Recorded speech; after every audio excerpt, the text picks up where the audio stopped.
For weeks now, New Jersey residents have been plagued by unexplained drones flying overhead. Is there intelligent alien life? And if so, has the government been covering it up? All right, UFO sightings the military can't explain. Congressional hearings, Pentagon whistleblower. What does it all mean?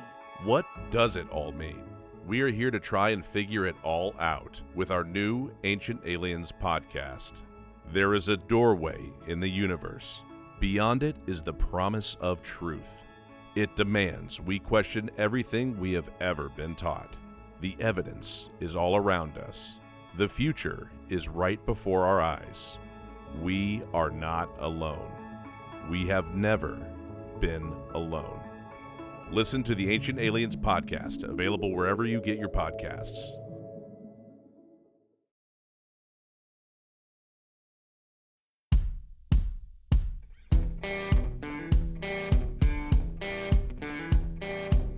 I'm Brett. And I'm Alice. And we are the prosecutors.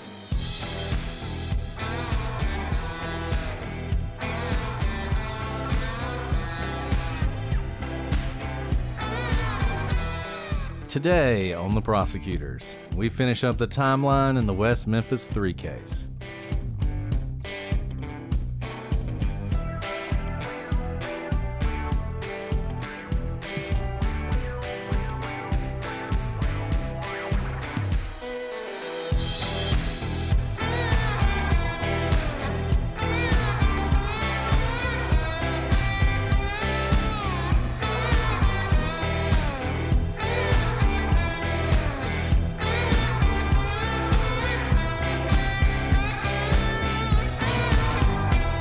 Hello, everybody, and welcome to this episode of The Prosecutors. I'm Brett, and I'm joined, as always, by my savage co-host, Alice. Hey, Brett. Way to go. Anyone who hasn't been listening to us chit-chat for the last 10 minutes, which you haven't if we have a great editor, who we do.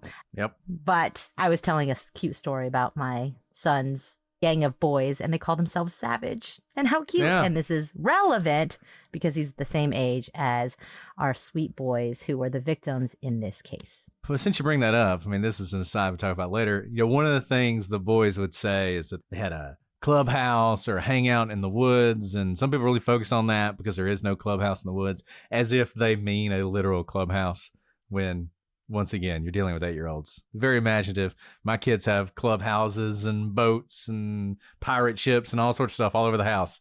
There are no pirate ships in my house. So two bushes in our backyard is called the Magic Forest. It's just two bushes. There you go. So sometimes, I mean, we're digging into this case about as deep as you can, but sometimes I think people forget that we are still dealing with children. So sometimes it's not going to make sense. And I was going to say, not only are we dealing with children, like across the board, those who are convicted, older children, of course, but teenagers, the victims who were really children at 8 years old. But then so many of the witnesses are also children, classmates of the victims, you know, and not that they don't speak the truth, but there's just different ways of perceiving the world when you're 8, 9, 10, even 18 versus when you're 40, 50, 60. And this case is obviously different from a lot in that it's gotten so much attention, but I think it's also interesting and probably sort of a microcosm of how crime affects people. I mean, this is the people who we're talking about, like Alice said, their classmates, friends of the victims, people who knew the convicted. This case has in many ways dominated their lives. I mean, for the rest of their lives, they get asked about this case, they think about this case. I mean, this thing that happened to them, this traumatic event, is something that's never let go. And for some, in a very serious way, I mean, there are people who've been dealing with trauma from this case who weren't even, you know, necessarily directly involved, but they became involved. They were pulled into it. I'm thinking of Aaron Hutchinson right now and everything he went through, but we'll talk about that more.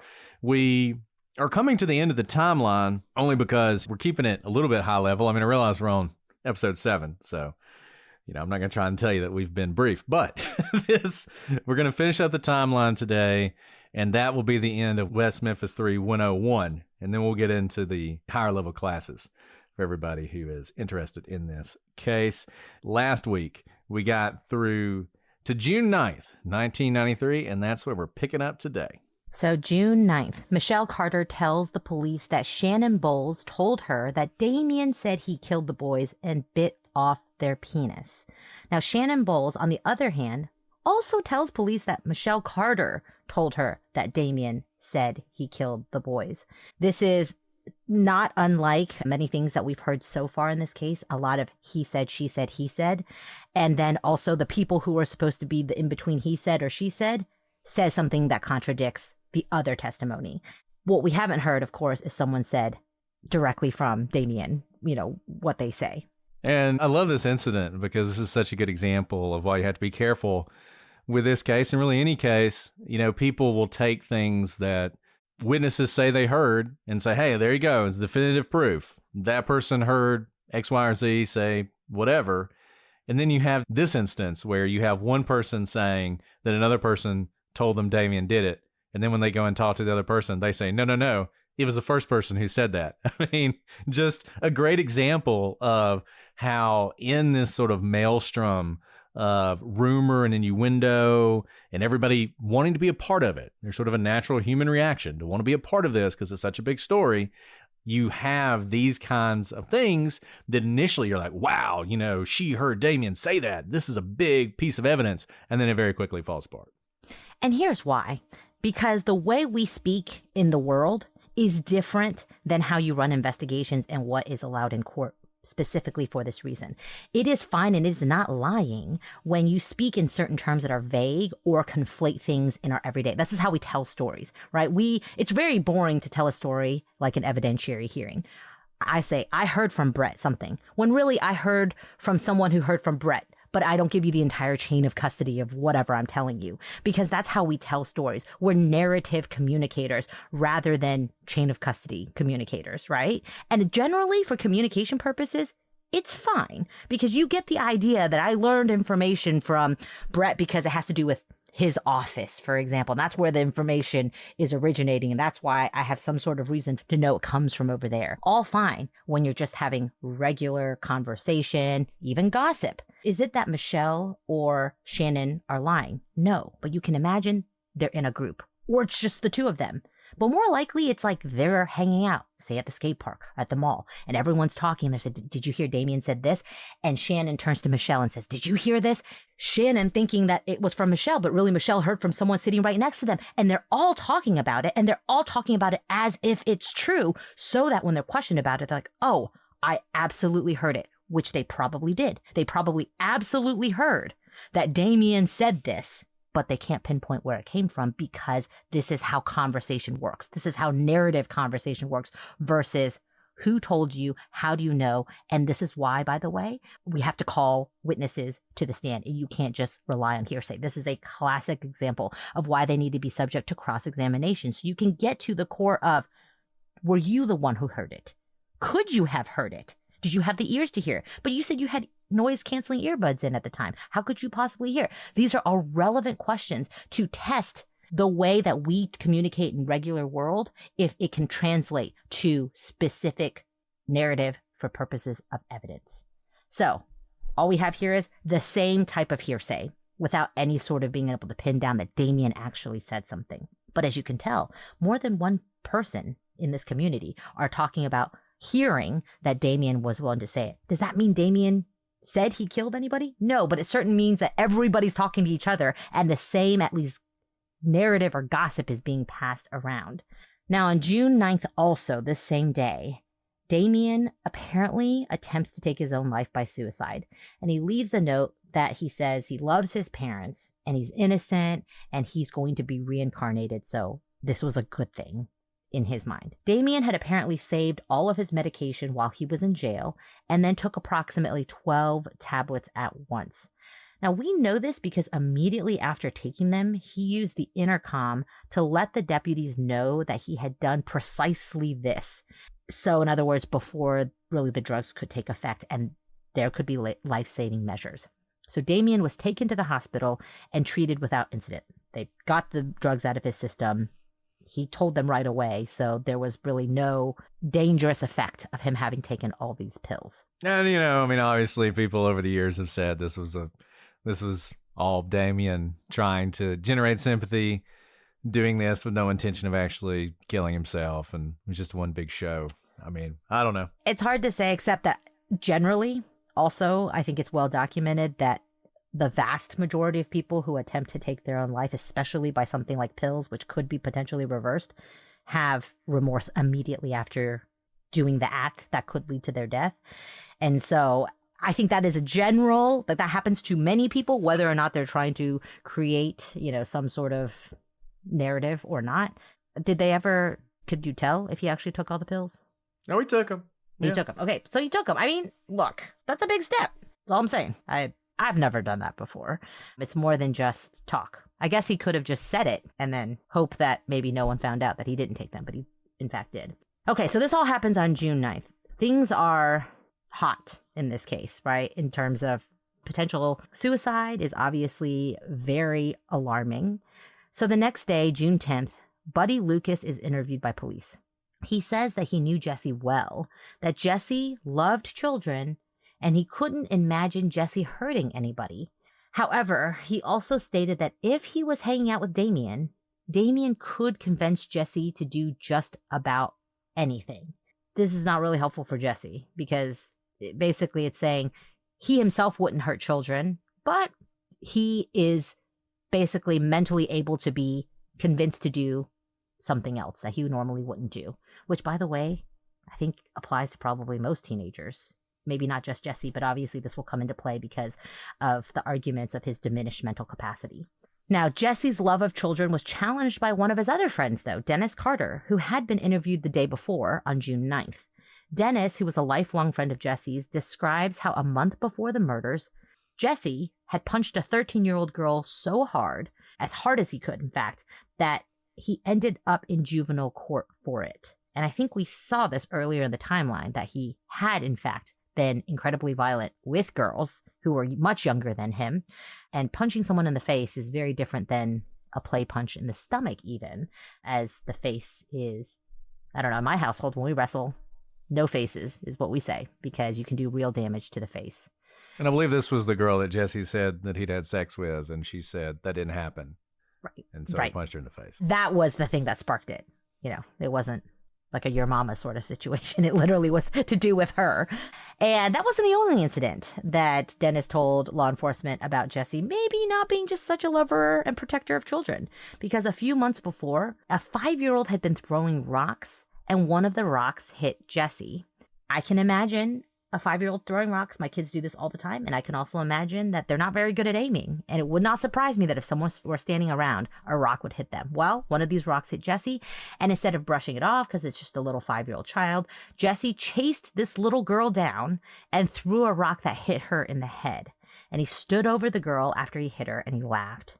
Dennis said he wasn't surprised when Jesse was arrested for murder because of these past experiences with him. And, you don't often hear this part about Jesse because he is, if you've seen Paradise Lost, he's very much presented as this sort of nice, affable, sweet kid who clearly has some mental disabilities, some lacking in basic intelligence. But Jesse could be incredibly violent and had been violent before and had been violent with children. So just more sort of color to these folks. And we're going to talk more about their backgrounds when we get into the upper level West Memphis 3 classes. But we did want to give you sort of an overview of some of the things that are happening as this investigation is continuing, even post-arrest. So on June 11th, at this point, Jesse has a new alibi. And I say it's a new alibi because initially in his statement to police, including in his confession and before his confession, he said that on the day of the murders, he went home and that he basically spent the rest of the day at his house. Shortly thereafter, a new alibi was remembered, developed, depends on your perspective, that in fact, he had gone to a place called Dyess, Arkansas to go wrestling, and not like traditional Greco-Roman wrestling, but wrestling. Jesse wanted to be a wrestler, and he had like a luchador mask and everything. And he and a group of people would go to this area about an hour north of where they lived, and they would practice for, one day, maybe they're going to make it big. And they would do that on Wednesday nights. And this happened on a Wednesday night. And so there was several people who came forward and said Jesse was with us that night wrestling. On June 11th, detectives, they're trying to nail this down, and they talked to Bill Cox, and he is going to blow a hole in everything. He's going to produce a receipt that shows that the money that was paid to rent this location where everyone would wrestle was paid on April 27th, not May 5th. Now, why is that important? Because most of Jesse's alibi witnesses recalled that he was there May 5th because that was the day that they signed the contract and paid the money to rent the gym. During Jesse's trial, there were several witnesses who would testify about this alibi, and this was devastating, frankly. It was you're a defense lawyer, you're having to make a decision. They knew about this, obviously. I mean, they had the discovery from the police. They knew this contract existed. They knew when it was dated. They knew what the testimony was going to be about the contract. They went ahead and put on the wrestling alibi anyway, and it allowed the prosecution to really just hammer these other people who were with Jesse, and several of them, by the end of cross-examination, were very sort of confused by the whole thing and really weren't sure at all now when this actually happened. So this ends up being a really bad thing for Jesse. And at this point, we're far enough removed from the trial that most people, when they talk about this case, they just talk about the wrestling alibi, and they don't really point out why the wrestling alibi fell apart so spectacularly in trial. But that's why, because of this circumstantial piece of evidence. We've talked about this a lot. Got a lot of witnesses. They're racking their mind. They're trying to remember what day things happened, when it happened. And a lot of the people in the trailer park were very supportive of Jesse. They would go testify, and they would wear a little yellow ribbon in support of Jesse. This was also really bad because the prosecution would ask every one of them, what's that ribbon stand for? Oh, you're on Jesse's side. You want him to get off. You'd be willing to say anything. You love Jesse, don't you? And they would all say yes. And so Jesse's alibi comes under a lot of pressure. And like I said, we'll talk more about that later, but this is the first large crack in Jesse's story. So also on June 11th, things are really coming together for the police. So Jesse's alibi takes a hit, and they also interview a girl named Christy Van Vickel. She is 11 years old at the time, and she says she was at the girls' club watching a softball game. There were several softball games that night, and Damien was there. And Damien admits he was there. I always wondered whether he would say he was there, because it's like, why would Damien be at a girls' softball game? But he said something that I said earlier, not a lot to do in West Memphis, so people would just go watch girls play softball. So he's there, and he's there with Jason Baldwin. And she said that she overheard Damien talking about killing the boys. She told her mom, and her mom would eventually tell the police, which would lead to this interview. This statement was bolstered by someone named Jackie Medford, who was also at the same softball game, and she overheard the same conversation. And we'll talk about this more too, because we're going to talk about everything more. But if you're interested in this, I would advise going and reading the transcript on Callahan, or even better, listening to it.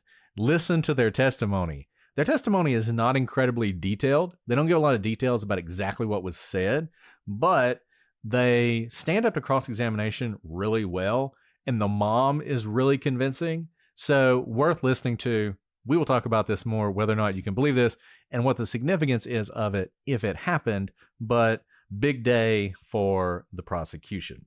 The other thing that happens on June 11th is Jesse meets with Dan Stidham, who is his attorney, and he repeats his confession to Stidham at that time. And initially, Stidham believed that Jesse was in fact guilty and sort of thought, I'm going to be negotiating a plea agreement here and maybe getting to a point where Jesse's going to testify against his co-conspirators in exchange for his life to avoid the death penalty, and maybe even have a possibility of parole down there somewhere. So initially, that's what Stidham thinks.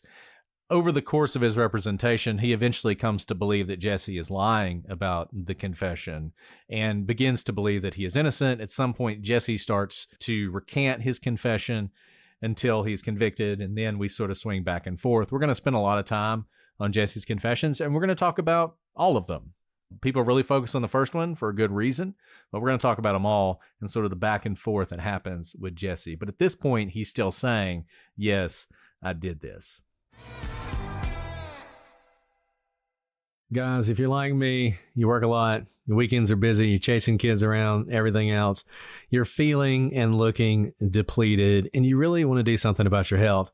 And that's where Prolon can be a big help. Prolon's 5-day fasting mimicking diet works at the cellular level to rejuvenate you from the inside out, providing real results. And now they're upping their game with the new next-gen 5-day program, delivering the same science-backed benefits in a cleaner, more convenient, and more flavorful format. We've all set health goals: lose weight, exercise more, eat better. But without a plan, they often fade.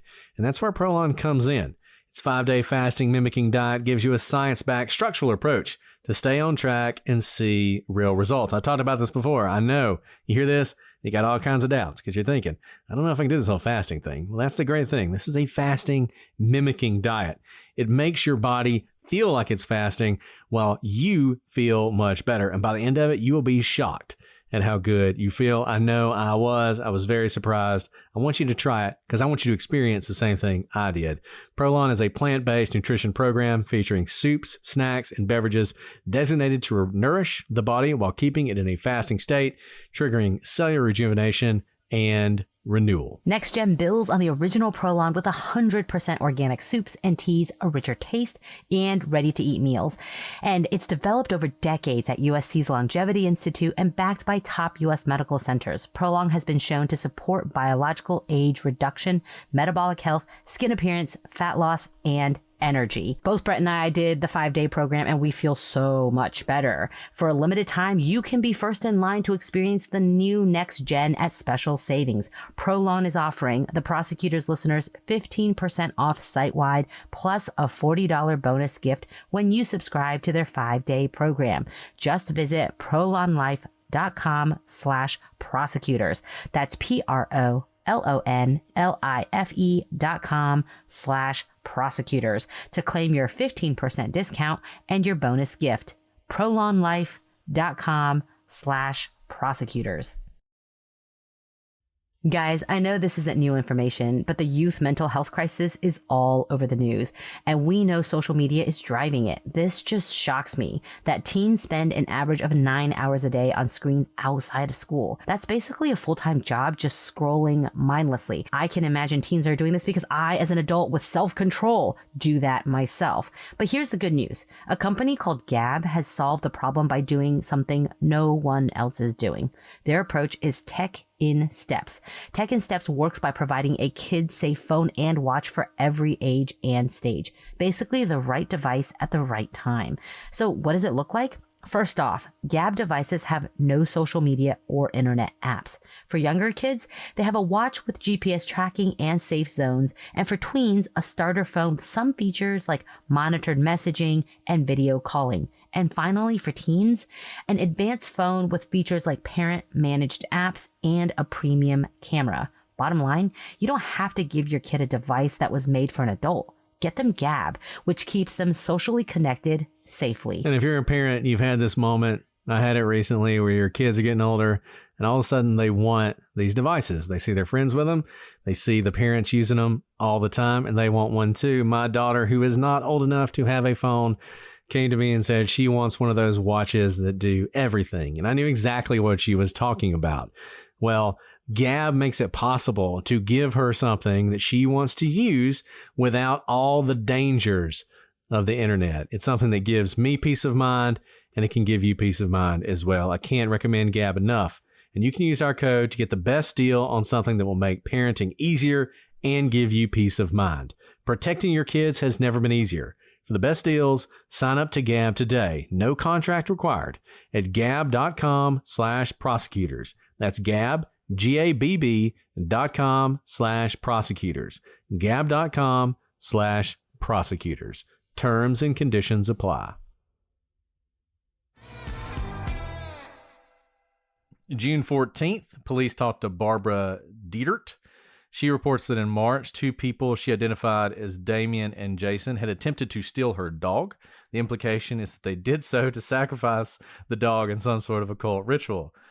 This lady does not testify, but just, I feel like half the job of the police at this point was like trying to figure out.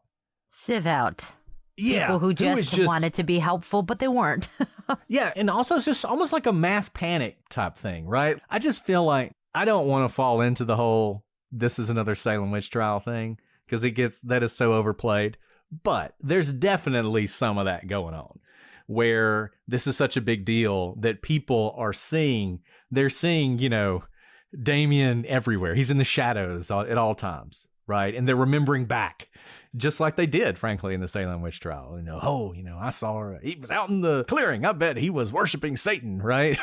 So you get a lot of that. And whether Jason and Damien were trying to kidnap the dog, it could have just been because they were rascals, and trying to kidnap a dog. The implication for the occult ritual is the part where I think the police need to sieve out. But it might be difficult because are they just coming forward because, Jason or Damien looked askance at their dog?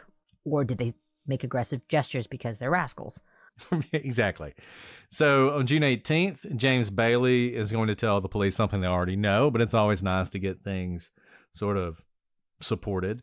Then he says that he saw Damien and Jesse at Vicky Hutchinson's trailer, 2 doors down from where he lives. And we know this happened because at some point, Vicky Hutchinson, she's playing detective. She's friends with Jesse. She knows Jesse well. And really, if Jesse's innocent, she's the one who pulls him into all this because she gets him to introduce her to Damien because she's really trying to trap Damien. She's trying to get evidence that Damien did this. And so Damien and Jesse are at Vicky's trailer several times, and a little unclear what Damien and Vicky's relationship was. A little unclear what Jesse and Vicky's relationship was. Jesse's spending the night at her place. There's a lot of weirdness there that I'm not a huge fan of, but hard to say exactly what's going on. In between, we're recording this over obviously many weeks, maybe months. And so we continue to read up on everything to do with this case. And we still continue to live, breathe everything this case. And so most recently today, I was reading about Vicky Hutchinson. And I was just texting Brett. I was like, just from a new perspective, I have a 7-year-old boy. I'm older than Vicky, but I'm about her age. If I were just hanging out with a bunch of 17-year-olds and having them spend the night, whether she has anything to do with this case or not, whether Damien and Jesse have anything to do with this case or not, apropos nothing of that, that is a strange situation. And it's worth mentioning because it's difficult to understand her motivations when obviously she keeps saying there's nothing romantic with these boys who are boys at the time, but the relationship is strange. The amount of time she spends with them is strange. The way she's inserting herself into the case is strange. Again, not to say that she has anything to do with this case, but it's difficult to know whether you can trust a single word she says because it's unclear where the motivation comes from. And this is not a regular insertion you would have from a bystander here. And she appears to be more than just wanting to insert herself into a very interesting case. Not to mention that these boys are closer in age to her son than she is to them. And her son was friends with the victims here. And if she really thinks Damien is a killer and she wants to trap him, why is she inviting this killer into the home where the friend of the 3 other victims who supposedly were killed by Damien live with her? And it's her own son. You would think that she'd want to protect her own son. So if you really thought, because you would think you only want to trap someone who you really thought was guilty, why are you inviting this killer of 8-year-old boys into a home where the friend of those 8-year-old boys, another 8-year-old boy, lives? It doesn't compute, and I can't make sense of it, but I think it's worth noting because she comes up a lot in this timeline. Yeah, Vicky Hutchinson, she's an issue, and we'll talk about her more later on. But yeah, she involves herself in this case. She lies. She very clearly lies about several things. She then recants her story. She's on every side of this. She had a lot of issues with the truth. It's one of the reasons she was talking to the police in the first place. So, but she's definitely a part of this. Really, no matter what happened, she's in the middle of it. So he talks about he saw Damien there maybe once or twice. Jesse was often there. Jesse, remember, would babysit her child. He also spent the night a couple times. You may recall Vicky saying that she was afraid of prowlers, and so she had gotten Jesse to spend the night. And in fact, the night before Jesse was arrested, he spent at Vicky Hutchinson's place. So moving along, we're now moving towards the trial. Police are starting to follow up. We're going to take a big jump here. October 7th, 1993. Tiffany Allen We've talked about her several times. She is the girl that Jesse supposedly punched in the face, and the police are asking her about that incident. They also ask her about any satanic groups in town and whether she knew anything about them. Initially, she said she didn't know anything about that, but when Detective Ridge sort of pressed her on this, she says that she does know about a group that would meet behind the old sewage plant at night. Now, she said she had heard of the group, but she wasn't sure it actually existed, and she didn't know if Jesse was a member of the group. She also mentioned a fight that Jason Baldwin had with another boy. Said that Jason had been hit hard enough to knock him down and his mouth was bleeding. Tiffany said that Damien bent down and dipped his fingers in the blood and then stuck his finger in his mouth.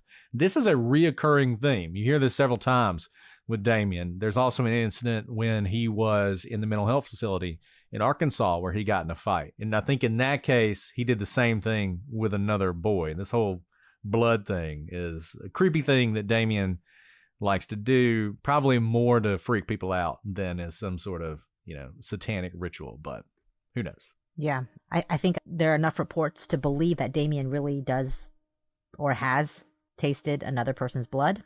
Whether that has anything to do with, a satanic cult is another thing. But it's a memorable trait, shall we say, and certainly one that probably turns people's stomachs, which is why they're recounting these sorts of experiences. Okay. Also in October 13th, 1993, the police talked to Charlotte Ann Beloy, who claimed knowledge of the local cult. Now, she said that a number of kids would gather at various locations and they would, quote, huff gas and glue and everything else they could find and worship the devil. She told police that Damien had told her he was a devil worshiper. She also told police that the one time she met Jason Baldwin, he was at Lakeshore with Damien, Jesse, and another boy named Buddy Lucas. Remember, Buddy was the one who was like, Jesse loves children, would only protect children. That's the same guy. So someone who was trying to give good testimony, I guess, or good things to say about his friend Jesse. And I'll say this is the most believable testimony about the cult because it's basically they did drugs together. They did drugs. Which totally rings true for I could see Damien, Jesse, Buddy, all these guys, basically a bunch of teenagers getting together and huffing glue. And whether you worship the devil or not, I also believe that Damien often said that he worshiped the devil. Also, again, kind of like the blood thing. Was it more for the shock factor? To be a rascal? I'm kind of liking that word tonight. And I say that really because that's what teenagers do, is you have to separate the actually dangerous versus just saying things to get a rise out of people. So I very much believe he said that he worshiped the devil. Whether this group of people actually worship the devil, maybe another story. And look, this is in some ways a total aside. In Damien and Jason's trial, there's a lot of talk about devil worship and that kind of thing. I don't know that Gitchell believed. I don't even know that the prosecution really believed. And I don't know that anybody believes now, except for a few people. I did read one book that believes it.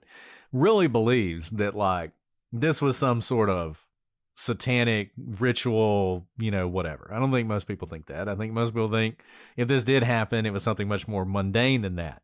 But I am fascinated by this whole weirdness with the satanic panic aspect in this case. We're going to talk about it a lot. We're going to do a whole section on it because I think it's worth just knowing the way the world was at the time.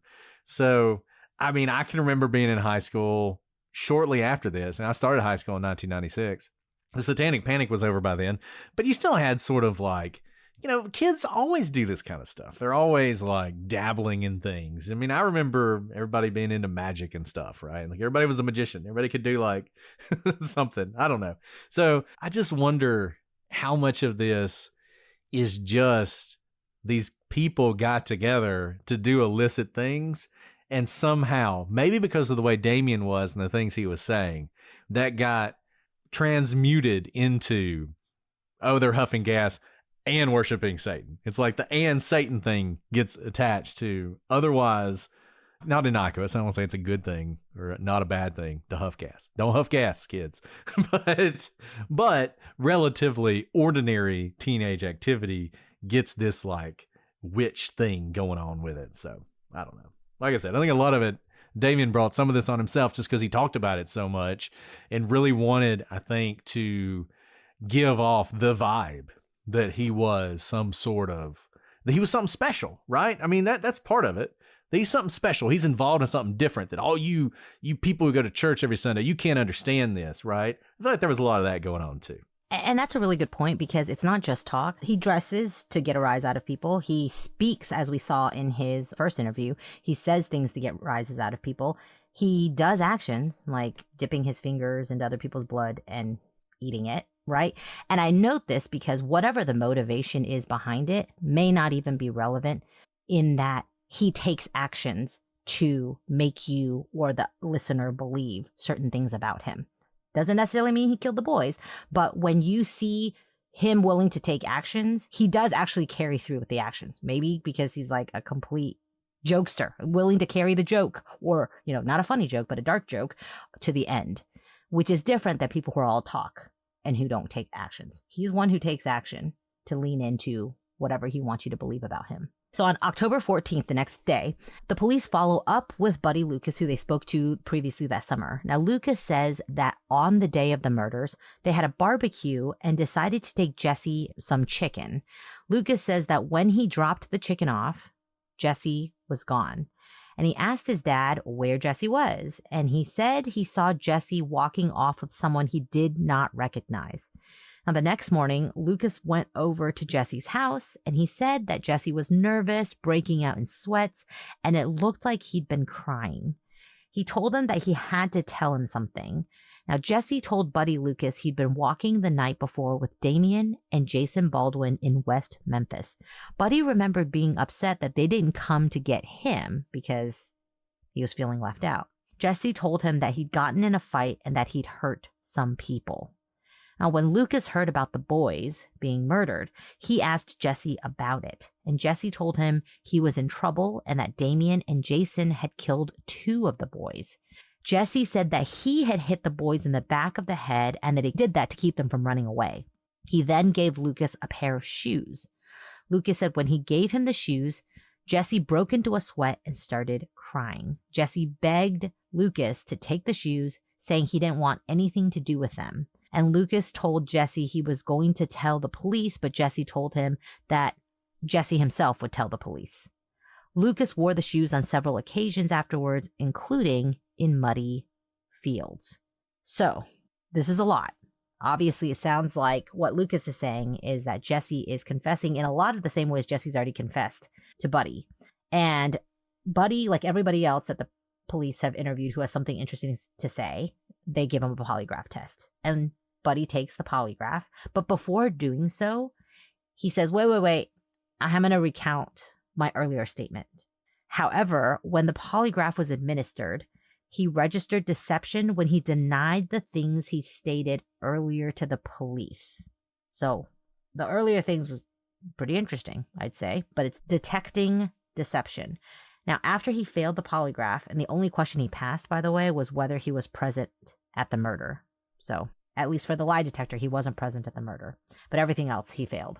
Buddy told the polygrapher he'd recanted his statement because he was afraid of what would happen to his family if he testified. Buddy would later tell Fogelman that he failed the polygraph because the police yelled at him and he was scared. Now, during this later conversation, Buddy told Fogelman he'd gotten the shoes in February after riding 4-wheelers through the mud, which is the same thing he initially told police before he told the story about Jesse giving him the shoes the day after the murders. So after talking to defense private investigator Ron Lax, Buddy decided he did not want to testify. I mean, whew. So very interesting. Recants. Explains away the recantation, and there's obviously a lot of inconsistencies going on in his testimony.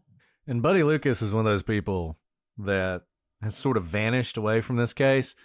But man, wouldn't you love to talk to him? Because is he lying or is he telling the truth? The story he tells about what Jesse told him is very consistent with Jesse's confession.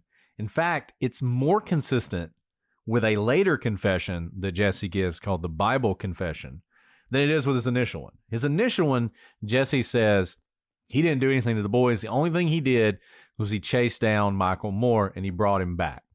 Basically, that's all he says he did in his initial confession.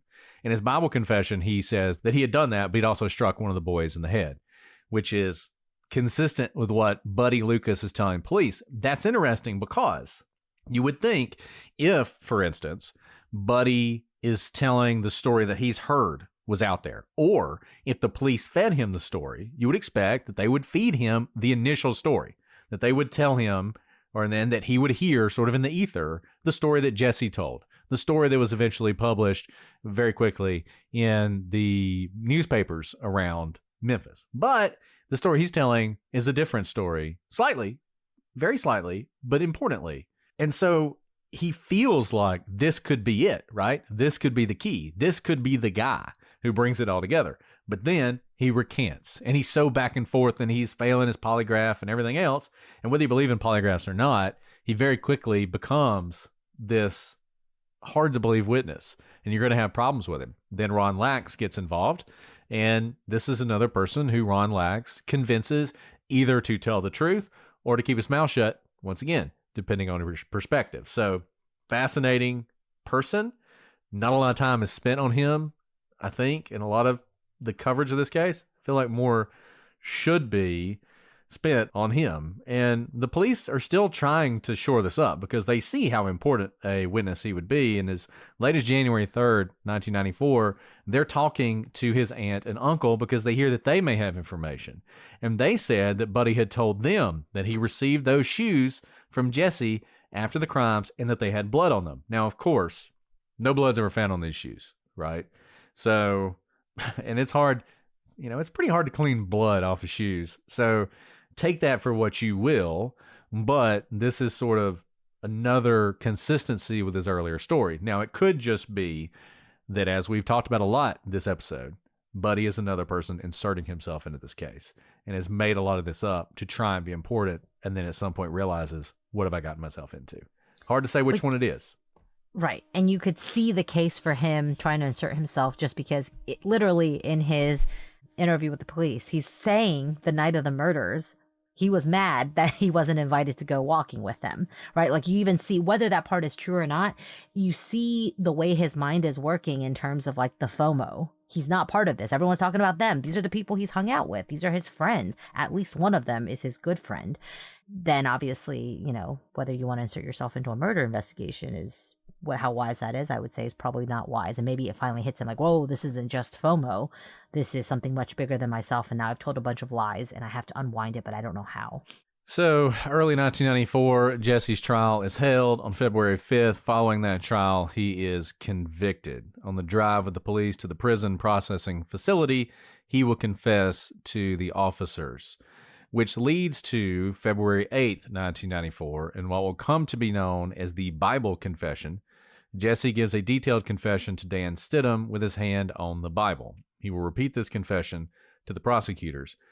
Despite these confessions, Jesse will ultimately decide not to testify at the Eccles-Baldwin trial. He is obviously someone the prosecutors want to testify, and he doesn't do that. We'll talk a lot about that when we talk about his statements and what exactly is going on with his decision not to testify. It's something that's obviously pointed to a lot by people who believe the West Memphis Three are innocent because Jesse has a huge incentive to testify. He could not spend the rest of his life in prison if he testifies, but he chooses not to do that.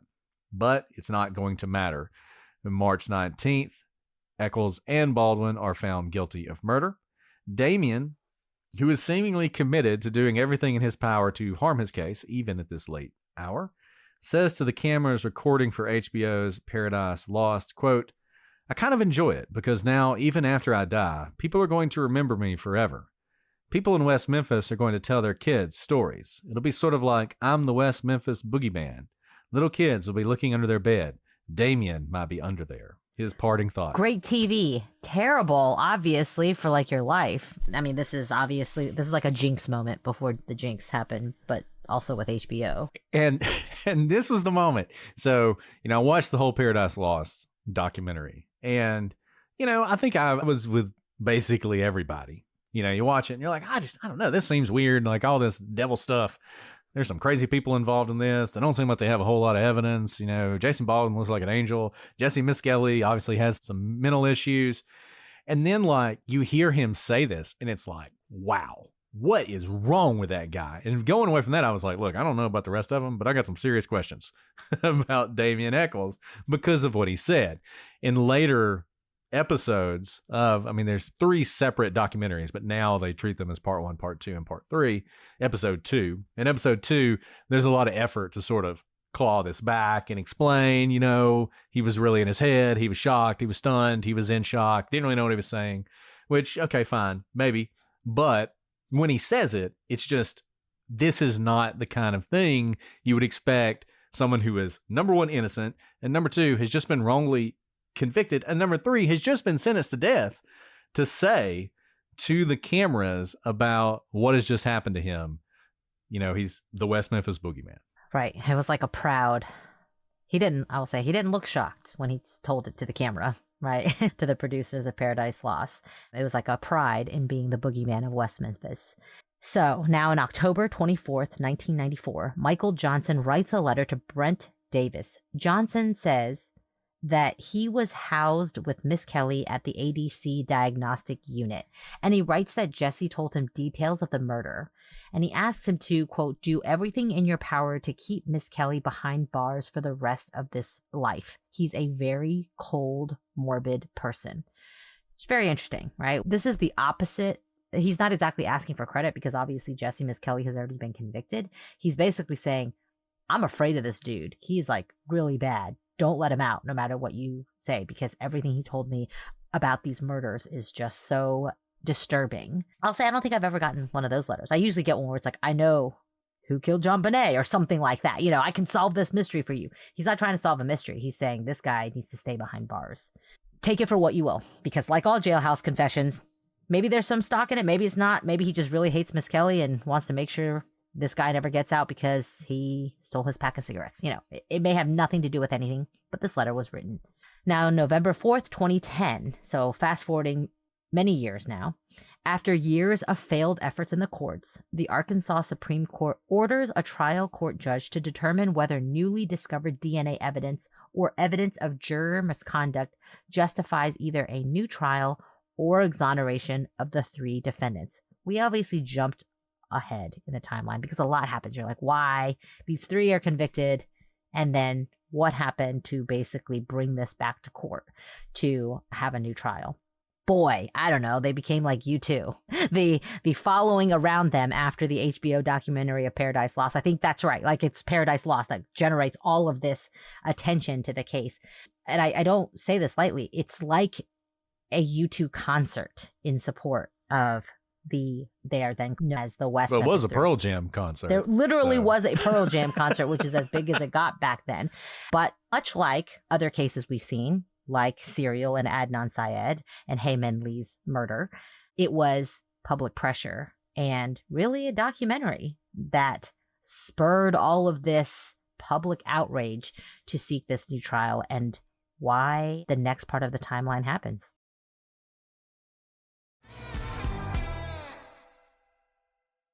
Delete Me makes it easy, quick, and safe to remove your personal data online at a time when surveillance and data breaches are common enough to make everyone vulnerable. It's easier than ever to find personal information about people online. Having your address, phone number, and family members' names hanging out on the internet can have actual consequences in the real world and makes everyone vulnerable. More and more, online partisans and nefarious actors will find this data and use it to target political rivals, civil servants, and really even outspoken citizens posting their opinions online, like maybe your favorite prosecutors. With Delete Me, you can protect your personal privacy or the privacy of your business from doxing attacks before sensitive information can be exploited. And Alice and I know this all too well. We're online, we're a target, we're always making people angry. And privacy is really important to us to the extent we can maintain it. Of course, we've been doxxed. We've had our information blasted online. We have seen what that can do, and it can have a real chilling effect, particularly if you're someone who's not used to it. Maybe suddenly you're not doing the things you want to do or saying the things you want to do because of that. Don't let it happen to you. use the Delete Me. Take control of your data and keep your private life private by signing up for Delete Me. Now at a special discount for our listeners, today you can get 20% off your Delete Me plan by texting prosecutors to 64000. The only way to get 20% off is to text prosecutors to 64000. That's prosecutors to 64000. Message and data rates may apply.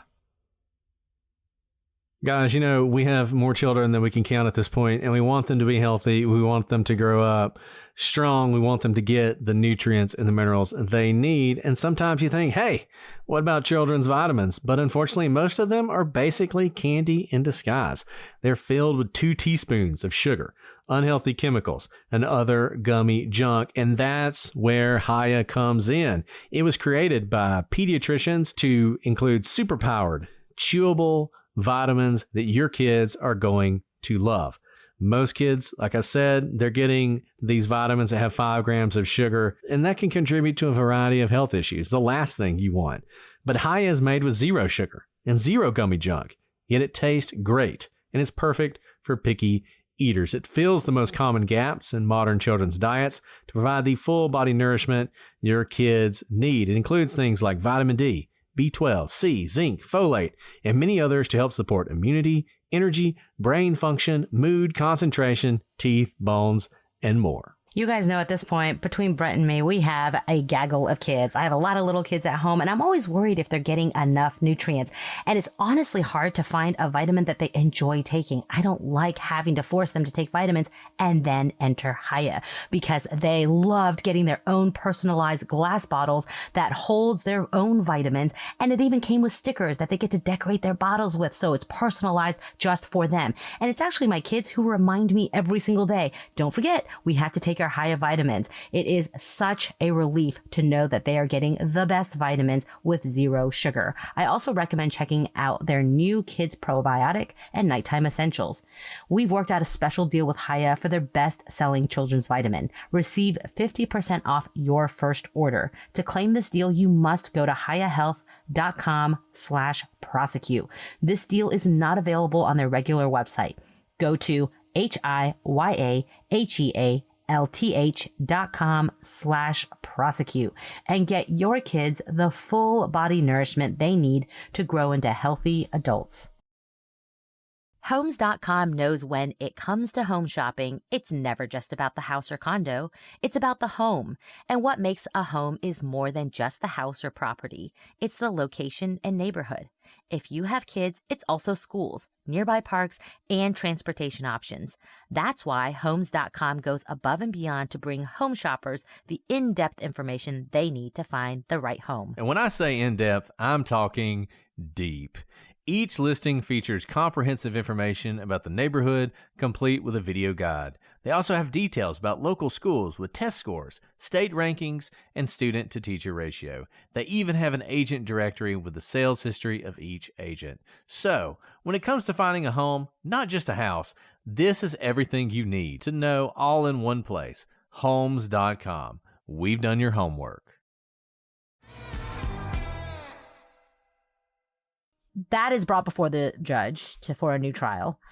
Now, on August 19th, 2011, following nearly 2 decades of intense scrutiny, allegations of jury misconduct, new expert testimony, DNA evidence, indicating that these 3 are likely to get a new trial, a deal is struck.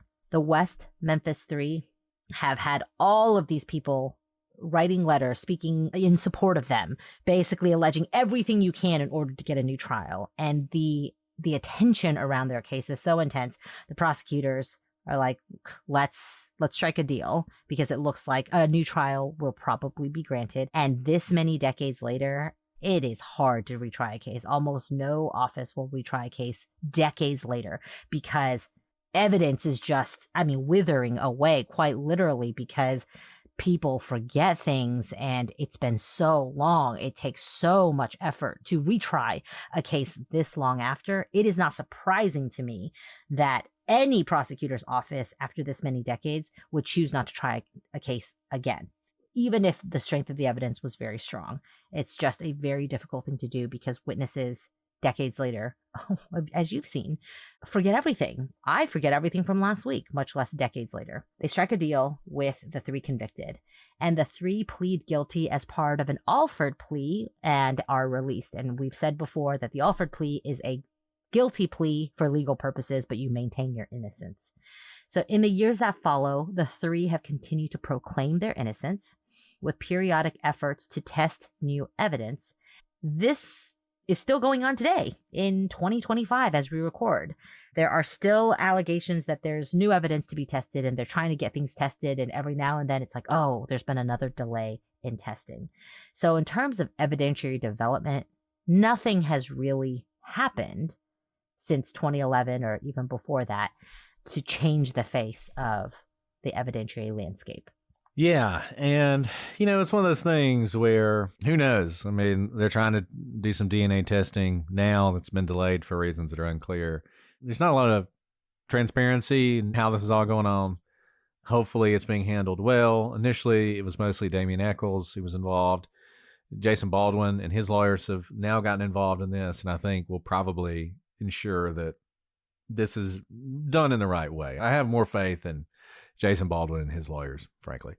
But we'll see what happens. Now, look, people wonder about this. I mean, you hear people say, if Arkansas truly believed that these 3 people killed these 3 kids, why would they do this? I mean, we know why the West Memphis 3 did this, because they wanted to get out of prison.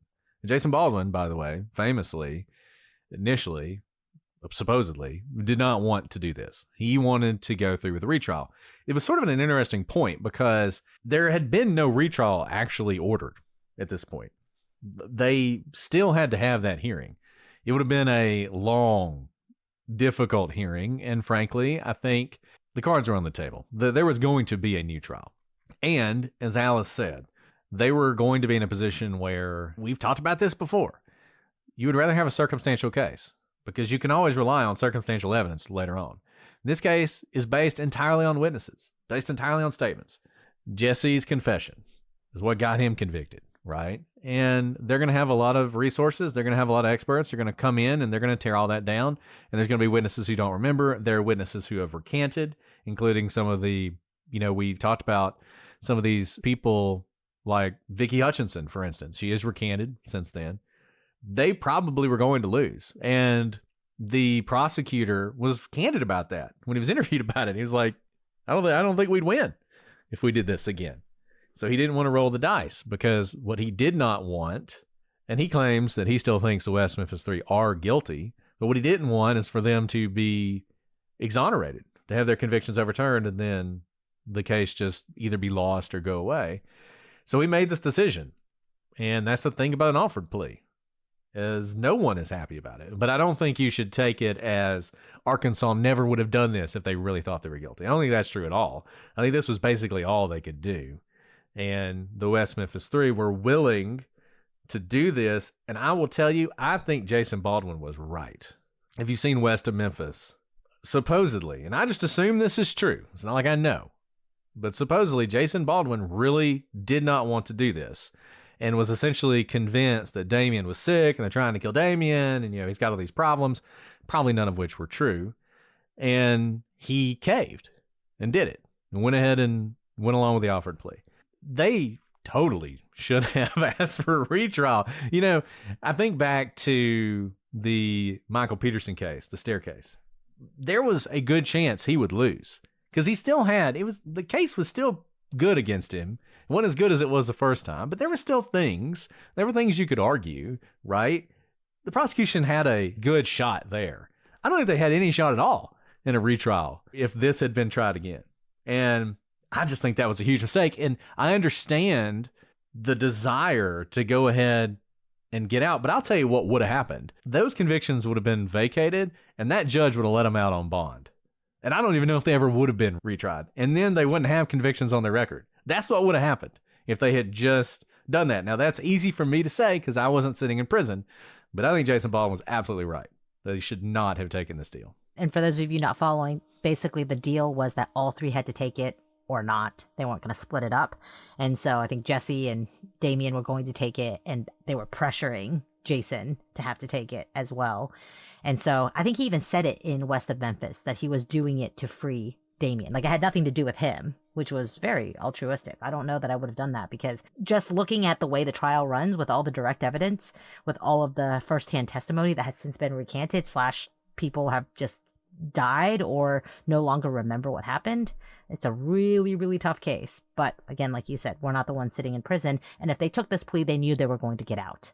Otherwise, with their current sentences, they would spend the rest of their lives in prison. So, if this were any other case, we probably could just stop here. We could give our theories and move on after 7 episodes. But that's not what we're going to do, because this case is not an ordinary case. I do feel like at this point, as I've said, if you've made it with us through the entire timeline, you now have a really solid idea about this case. But there's lots of stuff we glossed over because we didn't want to spend all day on it, or an entire episode on it yet. We wanted to get you all this background. In the next few episodes, we're going to start off with our 200 level classes. I really like this analogy to like a degree. So this was your 100 level classes.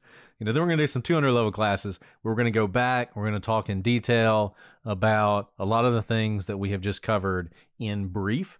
We're going to talk about the autopsies. We're going to talk about the evidence. We're going to talk about the ligatures in this case, the knots in this case, which is very important. We're going to talk about stuff like that.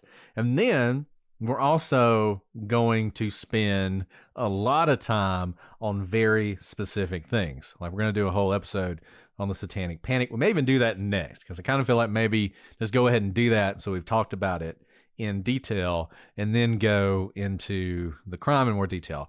We're going to spend a lot of time on Jesse Misskelley's confessions. I was telling Alice, just to give you an idea of, there's just a lot here. So our outline on Jesse's confessions is as long as the entire John Benet Ramsey outline, which is hard to believe, but is true. So we're going to spend a lot of time on those. We're just going to be doing this for a long time. So I hope you're along for the ride until the end. I think this is fascinating. I will tell you, I was thinking about this. By the time we got to episode 7 of Karen Reed, I hated that case so much. I hated it. I did not want to talk about it for one more second. But this case, not how I feel at all. This case, I've really enjoyed, so hopefully you're enjoying it too. So I want to say something, because I know we have a lot of new people who are joining us. Really like your analogy of the getting a degree, and this is like the background course, and then we're getting into the higher level courses. Another way, so that those of you who have not heard us cover deep dives like this before, think of it this way, because a lot of you may be thinking, they just got through the timeline in only 7 episodes. In 7 episodes, and they totally didn't talk about X, Y, or Z enough. This is how much is in this case. Think of it this way. It's like we're circling in, right? There's so many parts. One of those like adult coloring books where you like get smaller and smaller, and every single little bit has even more detail as you get down to the granular level. We've tried to give you the lay of the land so you even know what we're covering, but we're going to get so granular within the broad strokes outline that we've just barely covered in these 7 episodes. And anything you think has been glossed over, go ahead and email us, but also hang on, because it's probably going to be in one of these episodes. We are not glossing it over on purpose now. We're merely giving you the broad strokes, and then we're going to fill in the details within this picture that we are showing and trying to describe as we get into the case. And it's funny that we're just getting into the case at episode 7. I often wonder, I went back and looked at our list of cases we were going to cover. I always like looking at that, because I would list cases and I would put how many episodes I thought it would be. So this case, I had 4 episodes, which was like a lot. Like back then when we just started, I thought, man, 4 episodes that's a ton. And now we're back then it was, like even when we did John Bonet, I know there was a lot in that case too. That was a long outline. We could have gone longer. We could have. That's my point, is all of these cases that used to be long, we could have made them even longer. And I don't know if this is better or worse. Maybe you're thinking, man, I long for the days of 10 episode series. This would be so much better if it was only 10 episodes. I don't know. But like I said, by the time when we finish with this, I don't think anybody will be complaining that we glossed over anything. I'm sure they will, because there's so much. I mean, you could talk about a lot of this stuff. But anyway, that's where we are. So thank you guys for staying with us this far. We have a lot more to talk about, and there's going to be some interesting stuff. We got some interviews we're doing. I think you're going to enjoy as well. We'll release those as Wednesday episodes, by the way. So, you don't have to worry about this being even longer because of the interviews we're going to do. I think the interviews will add color for you as we talk through this. If you have thoughts, and I'm sure you do, shoot us an email, prosecutorspod@gmail.com, @prosecutorspod for all your social media. I'll go ahead and tell you, as I said earlier that people were going to be emailing us things that they were confused about. So I'll give you one that someone did mention. So we talked earlier that on the day of the murders that the Dana Moore saw Terry Hobbs in the 7 o'clock hour that day. And someone asked how we knew that.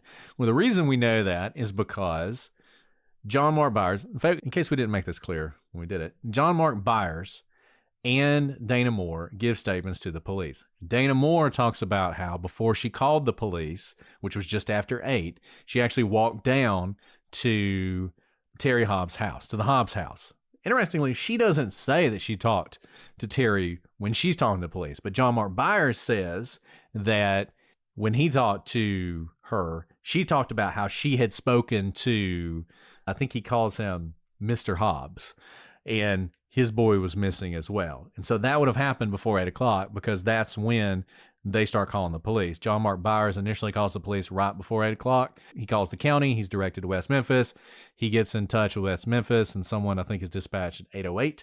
And then that person, Regina Meeks, shows up, and actually Terry Hobbs is coming to John Mark Byers' house. It's the first time I think John Mark Byers and Terry Hobbs ever spoke, right as that's happening. So this is all very important because if you think that Terry Hobbs is involved, then you really kind of have to push the murders back in time, because sometime in the late 7 o'clock hour, probably between 7:30 and 8, he is talking to Dana Moore, and then right after 8, he is talking to John Mark Byers. So just something to think about, and something that came up because somebody emailed us. All to say, if you have thoughts or things you want more clarity on, shoot us an email. We're happy to talk to you about it. The gallery is discussing this case. Join the gallery. Lots of great discussion. If you want these episodes early and ad-free, join Patreon. You can also watch us record them if that's your thing. And hello to the 130 or so people who joined us tonight. Okay, Alice, anything else you want to say about the case? We really reached the end of the timeline, and it really took 7 episodes, which I think shows you, please trust us, that we will go into detail on a lot of these things, because if we took 7 episodes to do the timeline, we are trying to do this right and to cover it well. And I hope you can tell so far, we are really just trying to present all that is there, because so much is not reported. And said this at the beginning, we really come to this with no agenda, and we continue to do this, and we endeavor to do it because I think this case has so much lore around it. We just want the record to all be out there, and then we can debate the merits of it once we're there. Alice, do you have time for a question tonight, or do you need to go ahead and sign Absolutely. off? Let's do Okay, it. well, let's do a question. I'm gonna ask you this question, even though this question's kind of old now, but I think there's a couple of ways to answer this, I think, that are universally applicable. So this is from Zeb. Zeb wants to know our opinions on Jessica Crumbly's lawyer. She seems like a hot mess. Is it intentional to get a new trial? Okay. So, no to your second question. And this is something people ask all the time, and I'll just tell you, it is never the case. Ever the case that a lawyer is intentionally being ineffective. It is just never the case.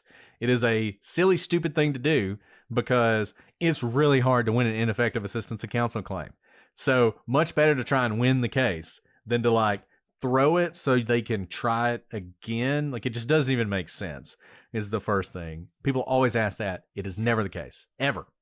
The only thing that might make sense is you tried your best, and then later new counsel brings an ineffective assistance of counsel claim, and you basically testify in support of that, saying, But that will happen, yes. Right. You can say, it was my first murder trial. I didn't know that I should have done this. That was on me.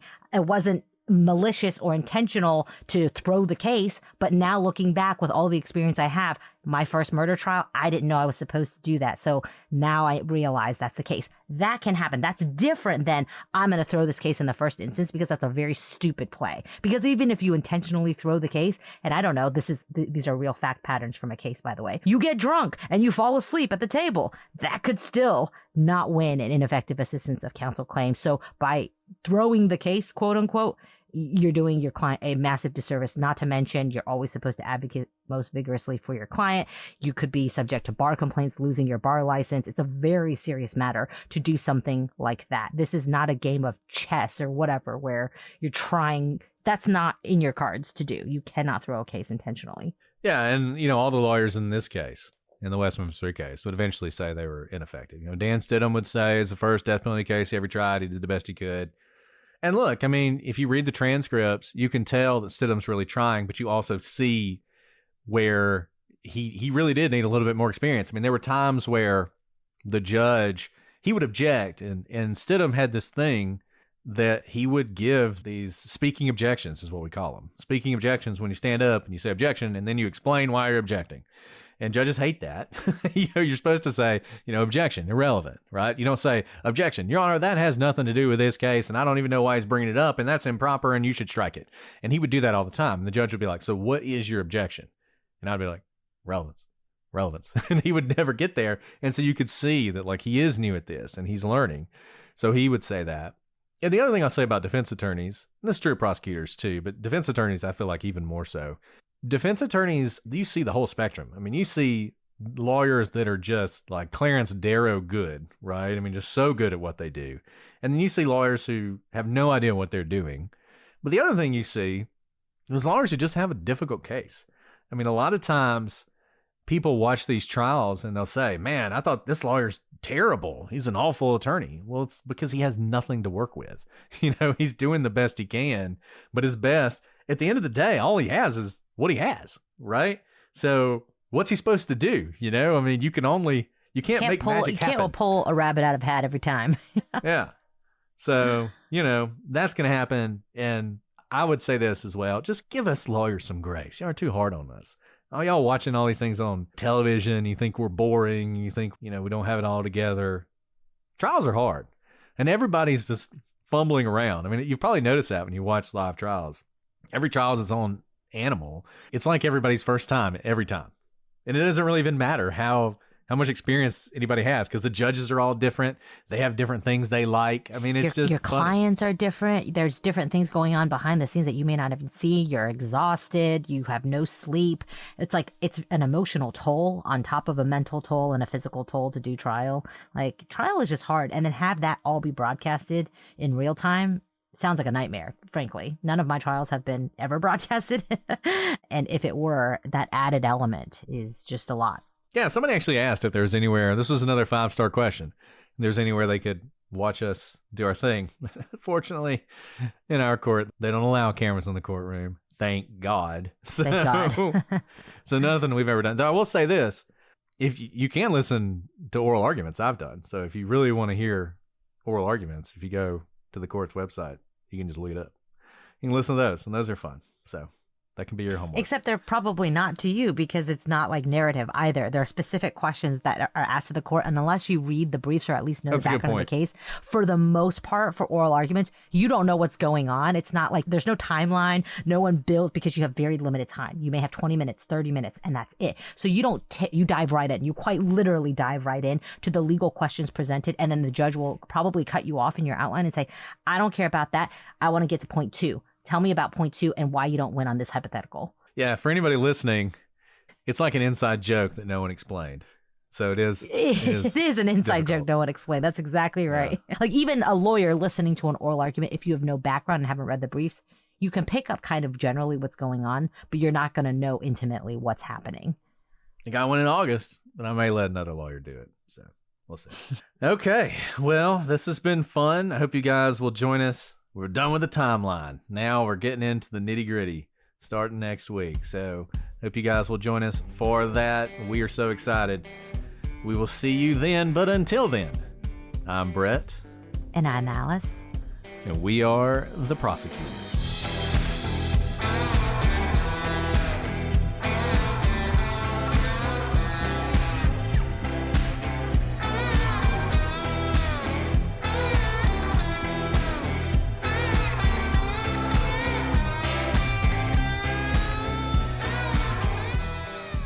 So, okay. You want a funny story before we start? Sure. Sophie, thanks. My kids were all sick today, so I'm glad I look nice because I don't feel nice. So my oldest, who is adorable and so cute, he was like, I'm part of a gang. And I was like, okay. I was like, oh, tell me more about it. I love that you're coming to me about this. And he was like, we're Savage. That's the name they've given themselves. It's obviously all boys. They're 7-year-old boys. This is actually on point for like what we're talking about. This is where every RICO investigation starts. Yeah, exactly.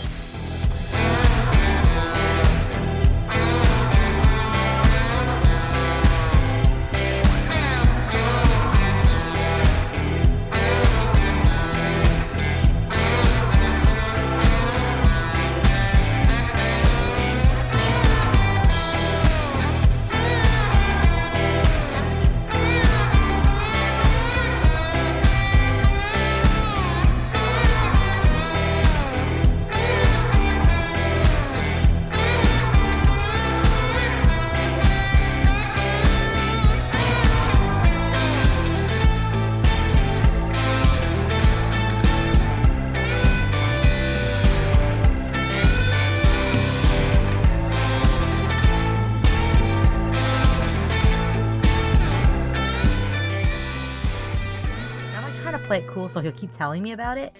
And he was like, and I was like, well, what do you guys do? He's like, we make mischief. And I was like, all right, like, great. I mean, are you like getting in trouble at school? Like, you know, be nice to your teachers, okay? And he was like, oh no, we have strict rules. And I was like, well, tell me about these rules. By the way, like, I don't know where they came up with this because, as you guys have heard, we don't watch TV. It's not like we watch West Side Story. You know, like, he has no concept of gangs.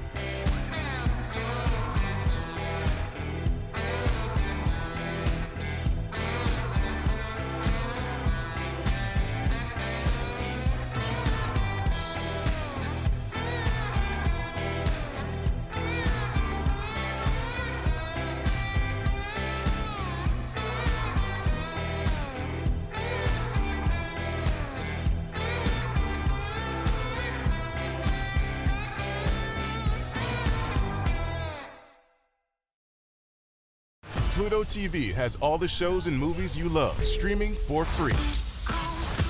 That means laughter is free with gut-busting comedies like The Neighborhood, Boomerang, and Ferris Bueller's Day Off. Bueller.